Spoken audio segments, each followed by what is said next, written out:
সাহিত্যের বিভিন্ন বিষয়ের প্রবর্তক ও জনক। বাংলা গদ্যের পথিকৃৎ কে? William Carey. বাংলা গদ্যের প্রবর্তক জনক কে? ঈশ্বরচন্দ্র বিদ্যাসাগর। বাংলা চলিত রীতির প্রবর্তক জনক কে? প্রমোদ চৌধুরী। বাংলা সাহিত্যের কথারীতির প্রবর্তক কে? প্রমোদ চৌধুরী। বাংলা সাহিত্যের গদ্য ছন্দের জনক কে? রবীন্দ্রনাথ ঠাকুর। এবং বাংলা সাহিত্যের মুক্তক ছন্দের জনক কে? কাজী নজরুল ইসলাম। বাংলা সাহিত্যের অমৃতাক্ষর ছন্দের জনক কে? মাইকেল মধুসূদন দত্ত। বাংলা সাহিত্যের গীতি কবিতার প্রবর্তক জনক কে? বিহারীলাল চক্রবর্তী। বাংলা কবিতার জনক কে? মাইকেল মধুসূদন দত্ত।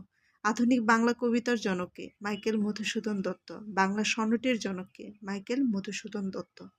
আধুনিক বাংলা সনেটের জনক মাইকেল মধুসূদন দত্ত। বাংলা সাহিত্যের মহাকাব্যের জনক কে? মাইকেল মধুসূদন দত্ত। বাংলা মুসলিম সাহিত্যকর্মের মধ্যে মুসলিম মহাকাব্যের জনক কে? কায়কোবাদ।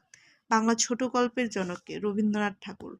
আধুনিক বাংলা উপন্যাসের জনক কে? বঙ্কিমচন্দ্র চট্টোপাধ্যায়। বাংলা নাটকের পথিকৃৎ কে? মাইকেল মধুসূদন দত্ত।